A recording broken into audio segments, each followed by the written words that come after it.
예수를 판 유다라는 제목으로 말씀 증거하겠습니다. 유대 당국자들은 아주 세밀하게 자신들의 각본을 따라 움직이고 있습니다. 오늘 본문 1절, 2절을 보십시오. 새벽에 모든 대제사장과 백성의 장로들이 예수를 죽이려고 함께 의논하고 결박하여 끌고 가서 총독 빌라도에게 넘겨주니라. 이들의 움직임은 계획에 따른 일사불란한 움직임이었습니다. 계획대로 예수를 체포했습니다. 계획대로 모든 상황을 만들었습니다. 계획대로 예수를 빌라도의 법정으로 끌고 갔습니다. 이렇게 한 이유가 무엇이냐? 수단과 방법을 가리지 않고 예수를 십자가에 죽이겠다라는 그들이 짜놓은 계획의 마지막 결론을 도출하기 위하여 이들은 아주 치밀한 계획대로 오늘 모든 상황들을 만들고 그렇게 인도하고 있는 것이죠. 자, 한편 오늘 본문이 집중하고 있는 것은 예수를 판 가룟 유다에 집중하고 있습니다. 오늘 본문 3절을 함께 읽겠습니다. 3절 같이 읽겠습니다. 그때에 예수를 판 유다가 그의 정죄됨을 보고 스스로 뉘우쳐 그 은 30을 대제사장들과 장로들에게 도로 갖다 주며, 그동안 유다에게 붙어 있었던 수식어는 예수를 따르는 제자였습니다. 그런데 오늘 본문을 보면 유다를 향한 수식어가 바뀌었습니다. 예수를 판 유다가 되어버렸습니다. 우리는 알고 있습니다. 왜 예수의 제자였던 가룟 유다가 이제 예수를 판 유다가 되었는가? 제가 오늘 아침 카톡 채널방에도 날렸는데요, 단지 돈 때문이었는가? 그렇지 않습니다. 여러분 생각해 보십시오. 은 30은 노예 한 사람의 몸값이었을 뿐입니다. 자막을 한번 보십시오. 출애굽기 21장 32절을 보시면, 소가 만일 남종이나 여종을 받으면 소임자가 은 30세겔을 그의 상전에게 줄 것이요 소는 돌로 쳐서 죽일지니라. 이처럼 은 30은 노예 한 사람의 몸값이었지 일확천금이 아닙니다. 만일에 예수님을 팔아서 일확천금으로 떵떵거리며 살고자 했다면 은 30에 예수를 팔아 넘기지 않았을 것입니다. 그러면 단지 돈 때문이 아니었구나라는 것을 우리는 알게 되는 것이죠. 그렇다면 가룟 유다는 왜 예수를 팔아 넘겼을까? 도대체 무엇이었을까? 그것은 그의 기대가 컸던 만큼 그의 실망 또한 너무너무 컸기 때문이죠. 가룟 유다가 가지고 있었던 큰 기대는 뭐죠? 우리는 종려주일 예루살렘에 입성하는 예수님을 향하여 수많은 백성들이 호산나 주여 우리를 구원하소서, 그렇게 자신의 겉옷을 바닥에 깔고 종려나무 가지를 흔들면서 그 입성하는 예수님을 환호했다는 것을 알고 있습니다. 이들이 가지고 있었던 기대는 뭡니까? 이제 예수님은 이스라엘의 왕이 되는 거죠. 로마 제국의 아부를 떨면서 이스라엘을 다스리고 있는 이 헤롯 왕가를 무너뜨리고 새로운 왕으로 등극하는 것이죠. 새로운 왕으로 등극하는 것만이 아닙니다. 이제는 자신들을 압제하고 있는 로마 제국을 무너뜨리는 것이죠.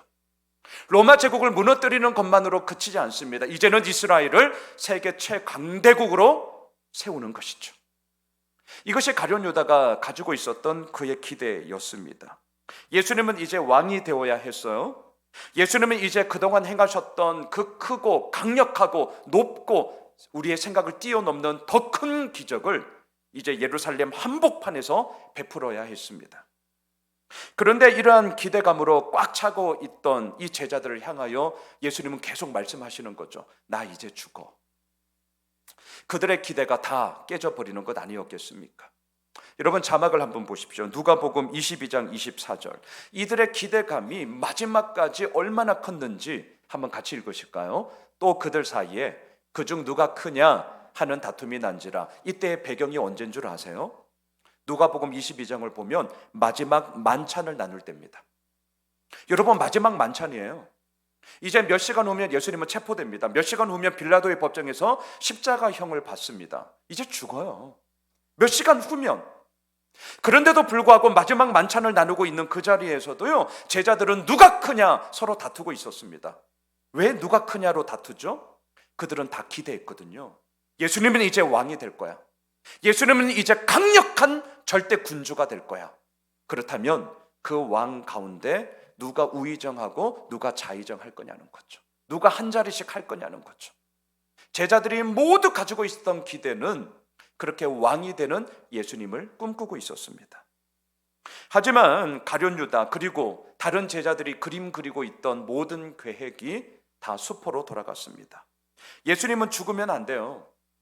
예수님은 반드시 살아야 했고, 사는 것만이 아니라 반드시 왕이 되어야 했고, 왕이 되는 것만이 아니라 반드시 이스라엘을 가장 강력한 나라로 세워야 했습니다. 그런데 예수님은 자꾸 죽는다고 하세요. 이제 마지막이라고 하십니다. 죽지만 3일 만에 다시 살아날 거라고 하십니다. 가룟 유다가 보기에는 가장 결정적인 순간에 가장 납득되지 않는 말을 지금 예수님이 계속하고 계시는 거죠. 신랄같이 붙잡고 있었던 그의 마지막 희망마저, 마지막 기대마저 이제 사그러 다 무너져 버렸습니다. 어떻게 합니까?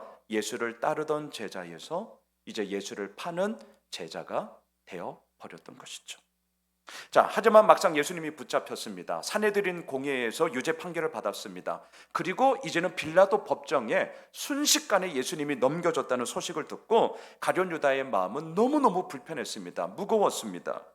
그래서 유다가 어떻게 하느냐? 예수의 정죄됨을 보고 스스로 뉘우쳐서 그 은 30을 가지고 대제사장과 장로들에게 찾아가서 이렇게 말합니다. 4절을 같이 읽겠습니다. 이르되 내가 무죄한 피를 팔고 죄를 범하였도다 하니 그들이 이르되 그것이 우리에게 무슨 상관이냐? 내가 당하라 하거늘. 자초를 보십시오. 오늘 고난주간 둘째 날 우리가 함께 나누고자 하는 포인트가 바로 여기에 있는데요. 후회가 아닌 회개여야 합니다. 자, 이게 오늘 제 설교의 결론이자 핵심이에요. 후회가 아닌 회개여야 합니다. 여러분, 후회와 회개는 겉으로 드러나는 모습은 비슷하거나 똑같습니다. 스스로 뉘우치는 그 모습이에요. 스스로 뉘우쳐요. 하지만 이게 후회냐 회개냐의 결정적인 차이는요, 그 속에서 작동하는 것을 보면 다릅니다. 자, 잘 들어주세요. 후회란 뭐냐?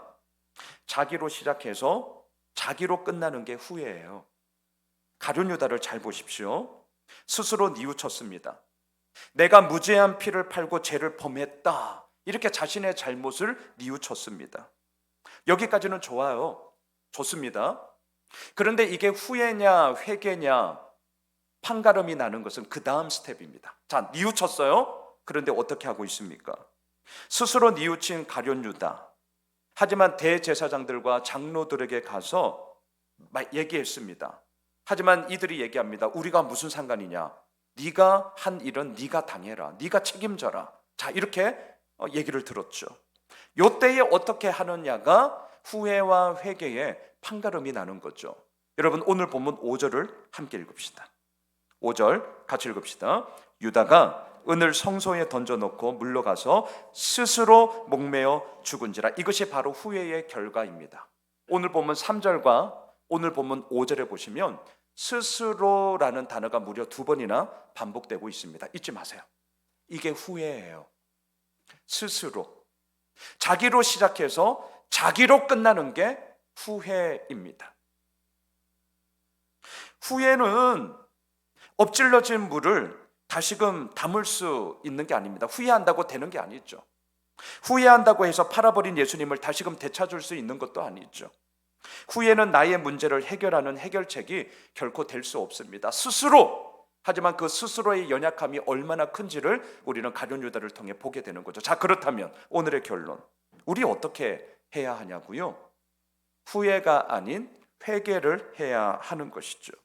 자, 회개란 무엇입니까? 나로 시작해서 하나님으로 끝나는 게 회개예요. 나로 시작해서 하나님으로 끝나는 것. 자, 어제 우리가 보았던 베드로를 생각해 보십시오. 가룟 유다와 다를 게 없습니다.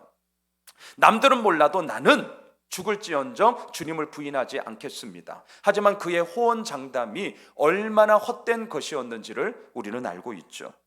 베드로는 심히 통곡했잖아요. 이게 어제 우리 본 본문이에요. 근데 오해하지 마세요. 심히 통곡했다고 해서 그 자체가 회개냐? 절대 그렇지 않습니다. 속지 마세요. 운다고 다 됩니까? 아니에요. 악의 눈물일 수 있습니다. 서러워서 때로는 우리가 심히 통곡할 수 있습니다. 때로는 내 모습이 너무너무 처량해서 우리 심히 통곡할 수 있습니다. 우리 기도하다 보면요, 때로는 내가 그냥 내 기분에 젖어가지고 엉엉 울 때 있다니까요. 우리 잘 들여다 보셔야 됩니다. 심히 통곡했다고 해서, 눈물 찔끔 흘렸다고 해서, 엉엉 울었다고 해서 그게 회개냐? 택도 없는 소리. 우리 그런 거에 속으시면 안 돼요. 그렇다면 어찌하여 베드로가 이 심히 통곡한 것을 제가 회개라고 얘기할 수 있느냐? 그것은 이유가 있어요. 자신의 무능함과 연약함과 자신의 헛됨을 스스로 해결하려고 한 것이 아니라 이 문제를 하나님께 가지고 나아갔기 때문입니다. 어떻게 할 수 있냐고요? 자막을 보십시오. 마태복음 28장 16절 17절 함께 읽겠습니다. 시작. 11 제자가 갈릴리에 가서 예수께서 지시하신 산에 이르러 예수를 배웁고 경배하나 아직도 의심하는 사람들이 있더라. 11 제자가 부활하신 예수님께 나아갔습니다. 예수님을 배웠습니다. 예수님을 경배했습니다. 하지만 17절 마지막 아직도 의심하는 사람들이 있었습니다. 자, 여러분 잘 보세요. 자기로 시작해서 자기로 끝나는 후에는요, 우리들 마음 가운데 의심이 있게 되면 결코 예수님께로 나아가지 못하게 합니다. 자, 어떻게 하느냐? 의심하는데 어떻게 믿어? 야, 교회 왜가 의심하는데? 야, 그게 믿어지니? 의심되지 않아? 계속해서 우리를 공격할 거예요. 그리고 후회로 남아있는 분은 이 의심의 문제를 뛰어넘지 못합니다. 왜? 후회는 나로 시작해서 나로 끝나는 거기 때문이죠. 이 문제를 결코 해결할 수가 없어요. 그런데 어떻습니까? 자기로 시작해서 하나님께로 끝나는 회개는 이 의심의 문제를 뛰어넘어 이 문제까지도 하나님께 나아가게 되는 우리들의 동기가 되게 하는 것이죠. 나는 비록 의심하지만 그럼에도 불구하고 이 의심의 문제를 나는 풀 수 없으니 이 문제를 내가 하나님께 가지고 나아가리라. 이게 지금 제자들의 모습이었단 말입니다. 이게 바로 베드로의 모습이었단 말이죠.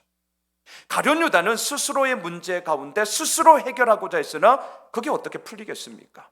이게 후회예요. 절대 잊지 말아 주십시오. 우리는 후회냐 회개냐 이것을 통해서 우리들의 신앙의 성숙과 성장의 그 가늠자가 여기서 승부가 나는 것이죠. 자, 제자들을 보십시오. 이들은 부활하신 예수님을 배웠습니다. 이들은 예수님을 경배했습니다. 하지만 의심했어요. 중요한 게 있습니다. 의심했지만 예수님을 경배하는 그 자리에 자신의 모습을 있는 그대로 다 가지고 나아갔다는 것이죠. 의심하더라도 교회에 나오는 게 중요합니다. 정말 소위 술, 담배 하더라도 교회에 나오는 게 중요합니다. 죄를 짓더라도 교회에 나오는 게 중요합니다. 이유가 뭐냐? 문제의 해결자는 내 스스로가 아니라 결국 하나님이 문제의 해결자이기 때문인 것이죠. 말씀을 정리하겠습니다. 사랑하는 예수 오미실 가족 여러분, 오늘 고난주간 둘째 날, 오늘 이 결론, 후회가 아닌 회개를 우리 합시다. 예수를 판 유다가 아니라 예수를 따르는 제자로 우리 끝까지 나아갑시다. 때로는 경배와 의심 정말 어울리지 않습니다.